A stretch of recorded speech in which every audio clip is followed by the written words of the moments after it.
কিন্তু আওয়াজ হচ্ছে। আমি তোমাদেরকে এখন কি বলবো মনোযোগ সহকারে শুনতে হবে। আর কি বলবো ঘুরাইয়া উল্টাপাল্টা গিয়া বাসায় বাবা মার কাছে বলার কোনো সুযোগ নাই। সব কথা উঠতেছে। এক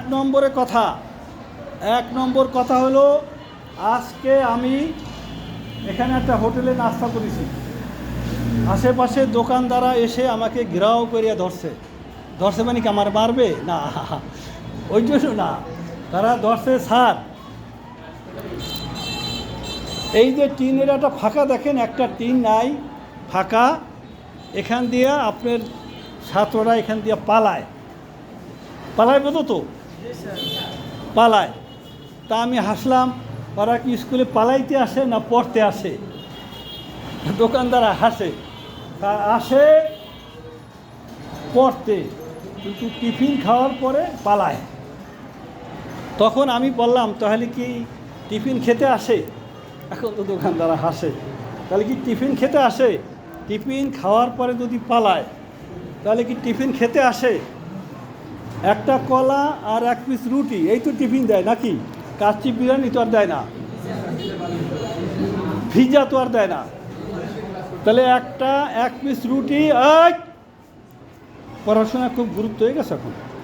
এক পিস রুটি একটা কলা, এগুলি খাওয়ার জন্য কোনো ছেলে আসে না। বাসায় এত অভাবী কেউ নেই যে এখানে টিফিন খাওয়ার জন্যই শুধু আসে।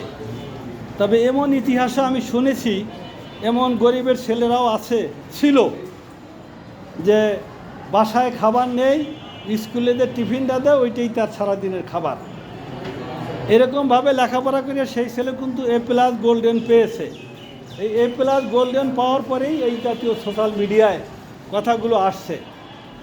এখন তোমাদের উদ্দেশ্যে কথা হলো এই যে তোমরা টিফিন খেয়ে পালাও, এইটা যাতে আর না হয়। আমার সিসি ক্যামেরা আছে, তা আমি কি সিসি ক্যামেরা দিয়ে ফিরাইতে পারবো? ওটা কি রাডার যে তোমাদেরকে আটকে ধরে রাখবে? আমি সিসি ক্যামেরা দিয়ে দেখতে পারবো যে কে কে পালাচ্ছে। ওইটা অন করে আমি দেখবো যে ও কিন্তু আমি তো ফিরাইতে পারবো না। তাহলে এই কাজটা করবে না। এক নম্বর কথা কিন্তু আমার বলা হয়ে গেছে। এবারে 2 নম্বর পয়েন্টের কথা বলছি। 2 নম্বর পয়েন্টের কথা তোমরা মনে মনে ভাবতে পারো, স্যার তো আমাদের ক্লাসে প্রতিদিন আসে না, ক্লাস নেয় না, স্যার বোধহয় এই সমস্ত কিছুই অভিজ্ঞতা নাই। আমি প্রতিদিন না আসলেও তোমাদের বিষয় নিয়ে তো আমিই ভাবি, তাই না? তোমাদের পড়াশোনা কী হয়, পরীক্ষা কীরকম করবা, কে পলায়ন করে কে পলায়ন করে না, কোন টিচার ক্লাসে একটু আগে আসে, একটু পরে যায়, পরে আসে, আগে, এগুলো আমার নখদর্পণে আসে না, এগুলো আমি সিসি ক্যামেরা দিয়ে দেখি। আবার কিছু কিছু লোকও আছে আমাকে জানায় না, এগুলো আমি সব খবর রাখি। এখন কথা হলো এইটা যে আমাদের মুখ্য উদ্দেশ্য হলো লেখাপড়াটা ঠিক রাখতে হবে। আমরা জানুয়ারিতে ক্লাস নিতে পারি নাই, কারণ জানুয়ারিতে বই পাই নাই, ঠিক আছে না?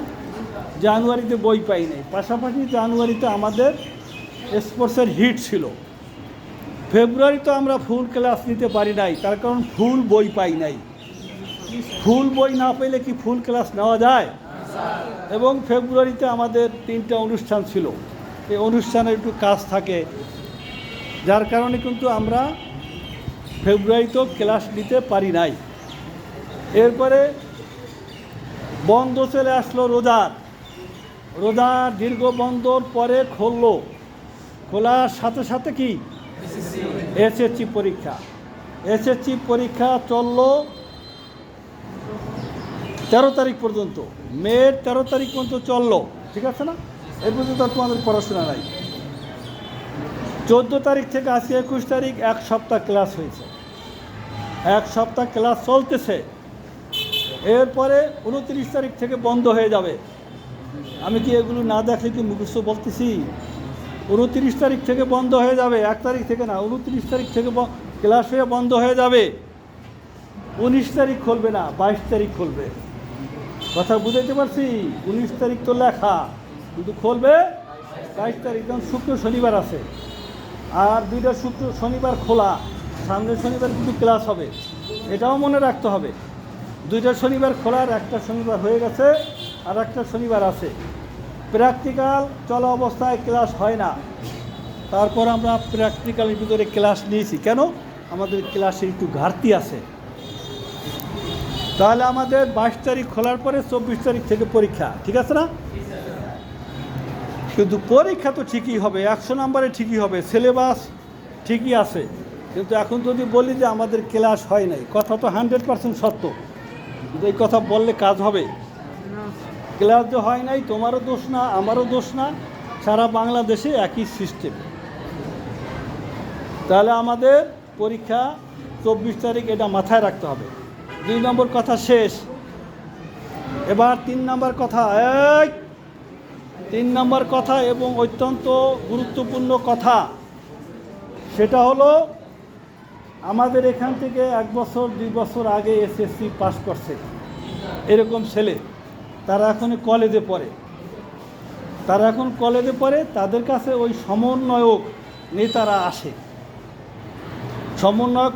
আসে, ওদেরকেও নেতা বানায়।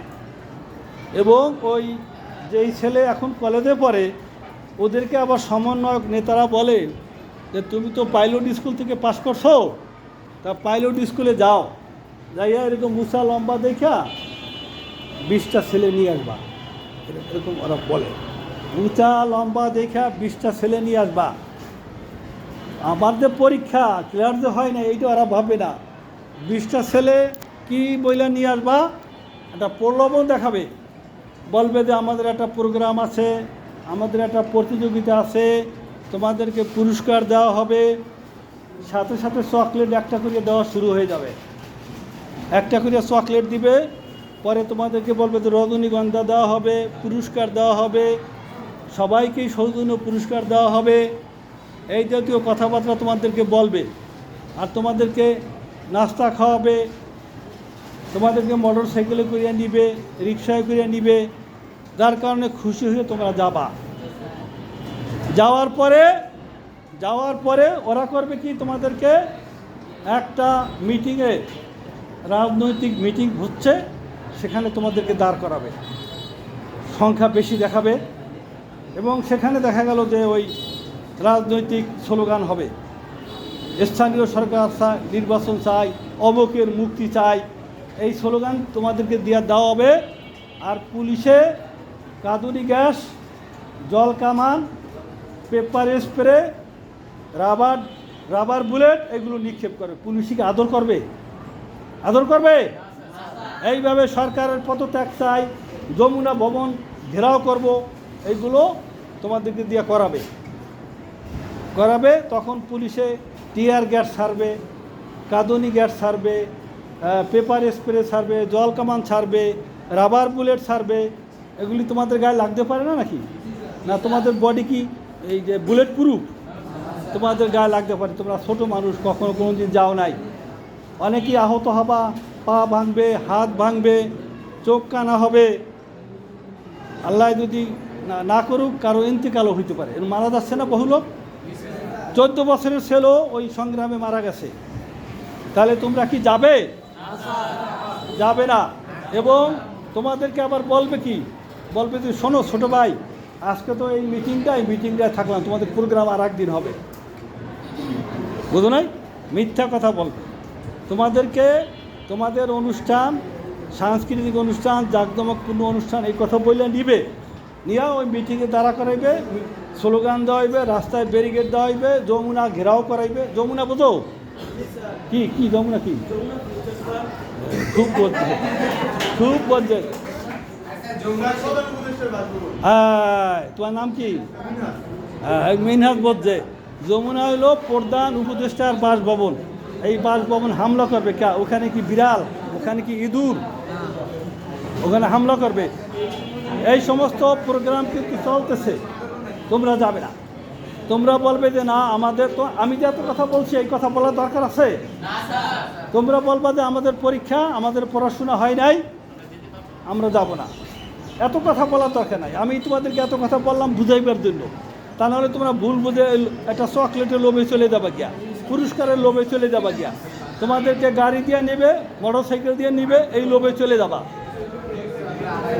আসার সময় রোদ্রের ভিতরে আসতে হবে, তোমাদেরকে আসার সময় আর গাড়ি দিবে না। নিবে ঠিকই, আসার সময় কাউরে খুঁজে পাবা না, হাঁপাই থাপাইতে আসবা। এই জন্যই আমি বলে দেই, তোমাদের এই বয়স আমার ছিল না, এই অভিজ্ঞতা আছে, তাহলে তোমরা এই পথে যাবে না। আমার কথা কি বুঝে আসছে? আর কেউ পালাবা না, নিয়মিত ক্লাস করো। বুঝে আসছে কথা? আচ্ছা, ধন্যবাদ, ভালো থাকো।